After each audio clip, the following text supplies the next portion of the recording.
Saat melakukan rekaman, maka rekaman ini itu semua yang dia dijelaskan, yang ditanyakan adalah pasti dijaga. Ya, dialog suaranya dijaga, ketenangan dijaga. Kenapa hal ini hanya memojokkan satu pihak yang wanita, sementara temannya aja yang juga berlaku, dan kemudian memang tidak mampu dicari, ya nggak punya kemampuan si pria ini. Ditanya kenapa direkam, saya rekam supaya saya tidak salah.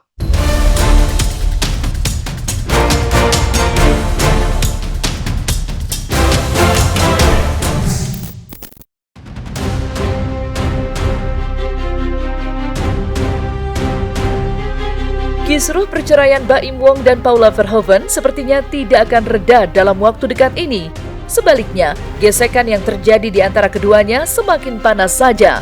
Baim Wong bahkan merespon gugatan yang diajukan Paula dengan sama-sama mengajukan gugatan, meski memori banding yang dijadikan materi pokok gugatan enggan dibeberkan. Keputusan Paula dan Baim Wong untuk bertarung sekali lagi di Pengadilan Agama Tingkat Tinggi Jakarta Selatan sudah bulat. Maka keduanya saat ini tengah menyusun siasat untuk memenangkan gugatannya. Paula sendiri sudah memasang kuda-kuda dengan mengadukan Hakim Pengadilan Agama ke Komisi Yudisial dan Dewan Pengawasan Mahkamah Agung. Sementara Baim Wong sepertinya masih dengan bukti rekaman perselingkuhan Paula dengan Niko Surya yang tersebar luas di media sosial. Terkait tersebar luasnya rekaman suara yang disebut-sebut bukti jika Paula berselingkuh, mendapat tanggapan terbalik dari pakar telematika Abimanyu yang menduga jika Baim sedari awal sudah men-setting rekaman dengan mengarahkan Paula untuk menjawab pertanyaan yang memojokkan Paula.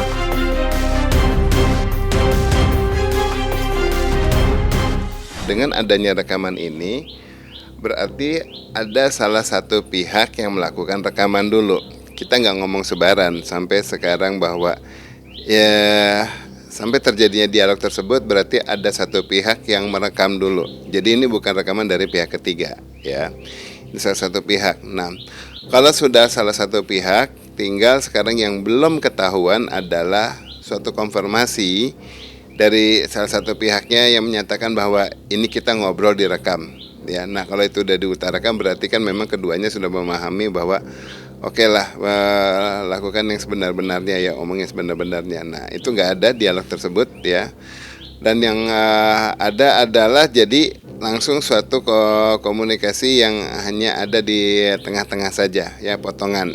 Nah, dengan demikian berarti ada pihak yang melakukan perekaman di sini, itu memotong juga suatu dialog awal, ya, dialog membuka. Nah, dengan demikian ini adalah suatu rekaman yang di setting, oke. Nah, kemudian dengan adanya rekaman di sini berarti ya yang ingin diungkapkan adalah hal yang ingin diketahui oleh pihak si pria. Karena kalau kita lihat dari dialognya semuanya adalah jadi pihak suara pria tersebut yang lebih mengungkapkan berbagai hal, ya, yang ingin dia ketahui intinya. Ditanya kenapa direkam, saya rekam supaya saya tidak salah. Kan itu ada awal daripada kalimat. Coba Anda putar lagi. Saya tahu karena itu menjadi bukti. Jadi persoalannya itu sekarang ada 3 bukti. Bukti yang pertama saya serahkan kepada majelis hakim. Bukti yang kedua saya serahkan kepada termohon atau pihak yang sekarang mengadu ke Komnas Perempuan. Bukti ketiga ada di tangan kami sebagai pihak. Nah, sekarang pertanyaannya siapa yang menyampaikan itu sehingga itu ada di media sosial, dan itu rekaman itu sempat dipertanyakan bagaimana ini ceritanya. Disampaikan saya rekam karena saya bicara, saya rekam ini untuk menjadi bukti. Satu pihak ada yang memang sudah mempunyai niat ingin mencari tahu suatu hal, dan kemudian dia juga ingin mengarahkan kepada setiap dialogisnya itu kepada suatu hal tersebut dalam misalnya suatu pembuktian, dan kemudian juga dialognya di sini hanya pengen mengungkapkan si pihak suara si yang wanita untuk bisa menjawab hal-hal apa yang ingin diketahui yang pria. Sebenarnya kan banyak sekali ya rekaman-rekaman yang bocor atau dibocorkan. Pertanyaannya sebenarnya begini, apakah rekaman suara atau video yang dilakukan itu sesuai dengan persetujuan para pihak, atau ada konsen nggak sih orang itu direkam? Seperti teman-teman sekarang misalnya merekam gambar dan suara saya memberikan konsen, persetujuan. Nah, pertanyaannya untuk rekaman-rekaman yang disebarkan itu, apakah rekaman itu didapatnya dengan persetujuan penuh para pihak enggak? Kan enggak. Padahal kita itu sudah memiliki banyak regulasi yang menyatakan bahwa pengambilan foto, pengambilan gambar, video, suara, perekaman itu harus konsensual. Nggak bisa ibaratnya sembunyi-sembunyi, dan itu tentu melawan hukum. Abimanyu sendiri dikenal luas sebagai pakar telematika yang kerap diundang sejumlah kalangan untuk memberikan pandangannya berdasarkan keilmuannya. Dan pandangannya mengenai rekaman suara Baim Wong dan Paula baginya terkesan janggal sebagai dialog yang alamiah. Salah satunya dari berbagai rekaman yang tersebar, semuanya hanya potongan dialog yang sepertinya sudah disetting sedemikian rupa. Ketenangan Baim Wong, intonasinya, emosinya terkesan sudah diatur. Berbeda dengan suara wanita dalam hal ini Paula, yang selalu dicecar untuk menuruti rasa ingin tahu Baim. Dari situlah adanya dugaan rekaman itu sudah disiapkan oleh Baim Wong. Namun pertanyaannya, siapa yang menyebarkan dan dalam kepentingan apa?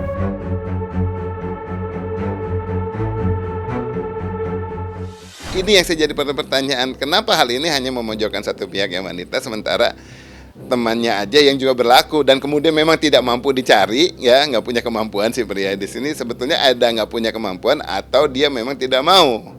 Kalau kemampuannya banyak saja, tinggal dilakukan pelakuan analisa itu di mana. Toh itu kan dari teman gaul, prianya ini teman gaul. Pasti ada teman-teman yang lain antara si pria dengan si pihak ketiga ini, ada teman-teman yang lain juga, teman pergaulan. Masa benar-benar si pihak ketiga ini hilang begitu saja? Padahal nggak meninggal juga, nggak apa, benar-benar hanya hilang aja begitu saja. Dan kemudian nggak ada pihak teman-teman yang lain ikut membantu mencarikan. Berarti si pihak pria yang di suara di sini menyebalkan dong, karena buktinya apa, teman-teman circle-nya dia aja nggak ada yang mau membantu mencarikan si pihak ketiga yang sampai membuat rusak rumah tangganya. Ya, nah. Ini yang saya bilang ada suatu hal-hal yang belum masuk ke logika, dan kemudian ini bisa juga yang akhirnya kemudian digunakan. Hanya sebetulnya setiap rekaman, setiap apa yang terjadi di media, setiap sebaran, semua konten itu hanya ingin memojokkan yang wanita tanpa kemudian melakukan ibarat pengungkapan ataupun kemudian pencarian ya kepada pihak yang pihak ketiganya gitu. Penelusuran ini tentu apabila materi bahwa penyebar atau perekam awalnya itu udah menjadi suatu dasar untuk dilakukan ibaratnya evaluasi secara hukum ya, pembuktian secara hukum. Tentu mengenai penelusuran itu bisa dilakukan, tetapi kalau umpama cukup hanya diambil dari dialog-dialog yang terpotong saja, maka bisa saja konten ini sudah bisa digunakan. Tetapi tadi saya bilang jadinya dialognya saat ini dijadikan bukti hukum, ini adalah bukti hukum yang hanya sepihak, biasanya laik hanya digunakan oleh pihak yang melakukan penuntutan. Nah ini kalau mau menjadi bukti digital, hal ini tentu belum valid. Jadi harus dicari lagi sumber rekamannya yang lengkap, paling lengkap, ya dari ujung ke ujung. Dengan demikian analisanya di sini bahwa jelas dialog tersebut semuanya fair, ya kedengaran dari ujung ke ujung. Nah, kenapa ini perlu dihadirkan? Karena gini, terdahulu kan kami sudah katakan bahwa ini kan banyak bukti elektronik kan. Nah, untuk bukti elektronik itu makanya harus diukur secara apakah itu kredibel bukti tersebut, apakah bukti itu adalah mempunyai suatu autentifikasi yang benar gitu kan. Jadi untuk mengukur-ukur itu sih sebenarnya gitu kan. Nah, oleh sebab itu makanya kami ingin datangkan gitu kan. Karena kami itu mengatakan kalau bukti-bukti tanpa adanya pembanding itu tidak kredibel. Urgennya adalah ini adalah ikhtiar untuk mendapatkan keadilan. Juga ikhtiar untuk mengembalikan harkat dan martabat Ibu Paula sebagai perempuan dan sebagai ibu. Itu yang poin utamanya. Yang yang sudah didiskusikan ya. Terkait detail teknis hukumnya kami akan diskusikan untuk disubmit ke pengadilan.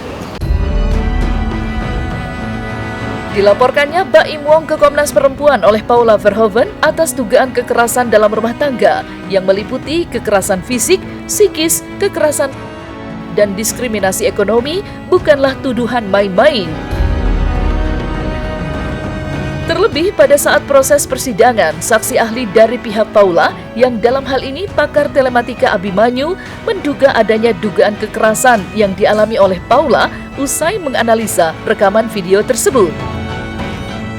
Kini dugaan KDRT yang sebelumnya sempat dihembuskan Paula kali ini kembali disuarakan. Bahkan menjadi salah satu sangkaan yang dituduhkan Paula saat melaporkan Baim ke Komnas Perempuan. Jika benar, maka bisa saja Baim Wong diseret ke ranah pidana.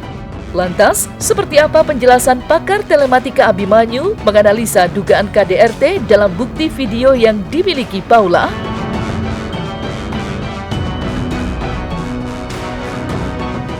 Ada semacam pertikaian antara kedua belah pihak.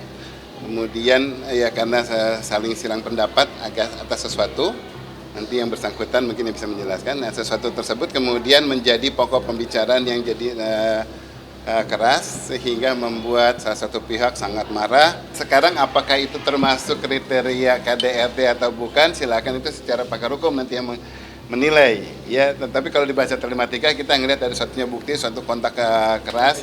Ya, di CCTV bukti keras.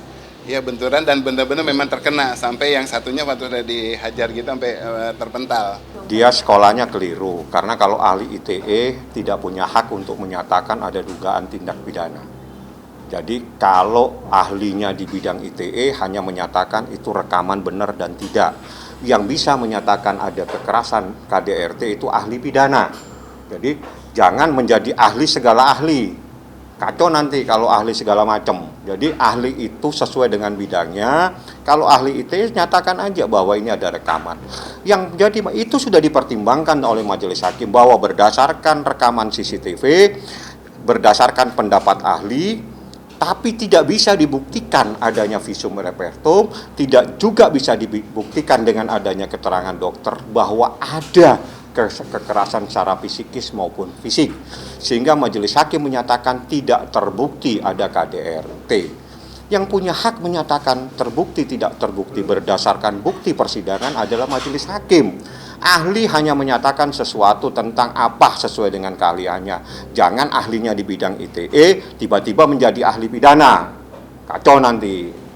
Supaya belajar menjadi ahli yang benar. Laporan dugaan kekerasan dalam rumah tangga yang diduga dilakukan oleh suami atau saat ini oleh saudara Baim. Komnas Perempuan yang diwakili oleh ketiga komisioner telah menerima pengaduan kekerasan berbasis gender dalam bentuk kekerasan fisik, kekerasan psikis, kekerasan seksual, dan kekerasan ekonomi yang dialami oleh Ibu Paula sebagai istri.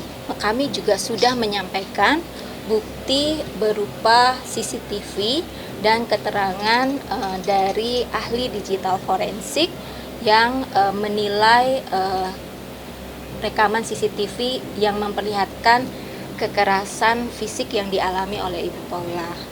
Kemudian juga kami menyampaikan bahwa untuk bentuk kekerasan ekonomi dalam hasanah hak asasi perempuan itu dapat dikategorikan sebagai bentuk kontrol ekonomi dan eksploitasi ekonomi. Terkait dugaan KDRT tersebut sudah ada dalam pertimbangan putusan halaman 113, di mana di dalam pertimbangannya menyatakan tidak terbukti adanya kekerasan dalam bentuk fisik maupun psikis.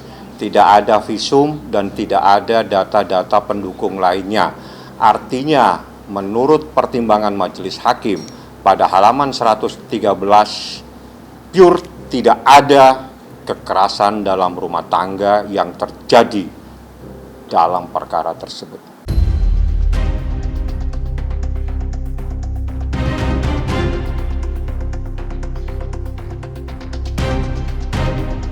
Nah, selesai sudah Cumi Lovers. Jangan lupa untuk like, subscribe, dan juga share channel YouTube Cumi Cumi.